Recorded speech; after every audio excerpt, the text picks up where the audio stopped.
আজকে হচ্ছে thanks giving. বাইরে এখন বৃষ্টি এবং ওয়েদার টেম্পারেচার হচ্ছে 3 ডিগ্রি। যদিও আজকে স্নোফল হওয়ার কথা ছিল, বাট হয় নাই। তো যেহেতু আজকে থ্যাঙ্কস গিভিং, এই থ্যাঙ্কস গিভিংটা হচ্ছে এদের কাছে একদম আমাদের দেশে যেরকম ঈদ যেরকম হয়, এদের থ্যাঙ্কস গিভিংটা হচ্ছে অনেকটা এরকম। থ্যাঙ্কস গিভিংয়ের দিন অধিকাংশ দোকানপাটি বন্ধ থাকে। বড় বড় মল বা ব্র্যান্ডের যে দোকানগুলো এগুলো বন্ধ থাকে, আর কিছু রেস্টুরেন্ট সম্ভবত খোলা থাকে, আর এই যে ছোটো ছোটো কনভিনিয়েন্স স্টোর এগুলো খোলা থাকে। এই যে আশেপাশে যে এই ছোটো একটা রেস্টুরেন্ট, এটা খোলা, একটা কনভিনিয়েন্স স্টোর সামনে এটা খোলা। আর একদিন হচ্ছে জেনারেল ছুটি, সবার অফিস আদালত স্কুল সব বন্ধ, ইউনিভার্সিটি বন্ধ, সবাই এই দিন বাসায় থাকে। তো থ্যাঙ্কস গিভিংয়ের কাহিনীটা খুবই সুন্দর।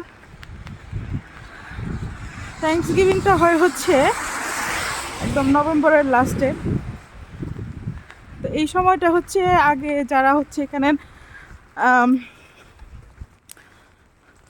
কি বলে জানে, অরিজিনাল যারা আমেরিকান এখানের, তারা আগে বেশ অনেক বছর আগের কথা, তখন 1500 সালের দিকে, তারা এই সময়টাতে সব, যেহেতু এই সময় একদম ঠান্ডা পড়ে গেছে, তো সমস্ত ধরনের ফসল তুলে তারা একদম আমাদের দেশে যেরকম নবান্ন উৎসব করা হয় না, এরকম উৎসব করতো একটা, এটাকে বলা হয়তো থ্যাঙ্কস গিভিং, যে এই বছরের জন্য ফসল টসল সব তোলা শেষ।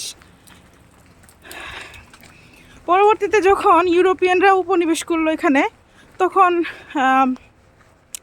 যখন দেখলো যে আমেরিকানরা এই ইয়েটা পালন করে, তখন ইউরোপিয়ানরাও সাথে এটা পালন করা শুরু করলো। এবং তারা দেখা যেত স্বাভাবিক, যারা উপনিবেশ করছে তারা যেহেতু অরিজিনাল আমেরিকানদের থেকে একটু আলাদা, তাদের সাথে একটু ভাব দেয় ধরার, মানে খাতির করার জন্য ওই ইউরোপিয়ানরা তখন একজন ওই আমেরিকানদের থ্যাঙ্কস মানে ধন্যবাদ দেওয়া উপলক্ষে আর কি একটা বিভিন্ন ধরনের খাবার টাবারের আয়োজন করতো, একসঙ্গে আড্ডা দেওয়া। তো তখন থেকেই হচ্ছে থ্যাঙ্কস গিভিংটা অনেক বেশি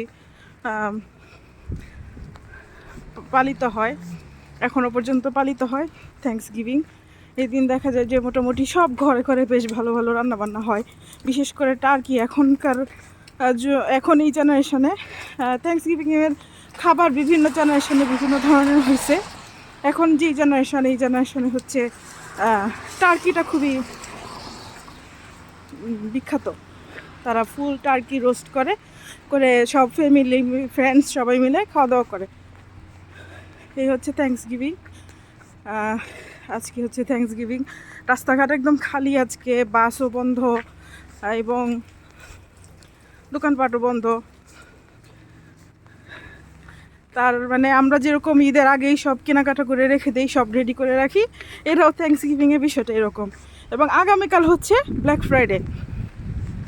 তো ব্ল্যাক ফ্রাইডেটা হচ্ছে থ্যাঙ্কস গিভিংয়ের পরের শুক্রবার হয়, কালকেই শুক্রবার ব্ল্যাক ফ্রাইডে। এই ব্ল্যাক ফ্রাইডেতে হচ্ছে এই যে ধন্যবাদ দেওয়া উপলক্ষে বড় বড় যে কোম্পানি আছে, ব্র্যান্ড আছে, তারা কিছু ডিলস, বেশ ভালো ভালো কিছু ডিলস দেয়। তো দেখা যায় যে আপ টু 70% পর্যন্ত ইয়ে থাকে, অফার দেওয়া থাকে, ছাড় থাকে। আর যেহেতু ক্রিসমাসের শুরু 25 তারিখ, ডিসেম্বরের 25 তারিখ ক্রিসমাসের শুরু, সেই ক্ষেত্রে দেখা যায় যে তখন অনেক মানুষই কেনাকাটা করে, তাদের ক্রিসমাসের কেনাকাটাটা তখন করে ফেলে। এই হচ্ছে থ্যাঙ্কস গিভিংয়ের ইতিহাস। সবাইকে আমাদের পক্ষ থেকেও হ্যাপি থ্যাঙ্কস গিভিং।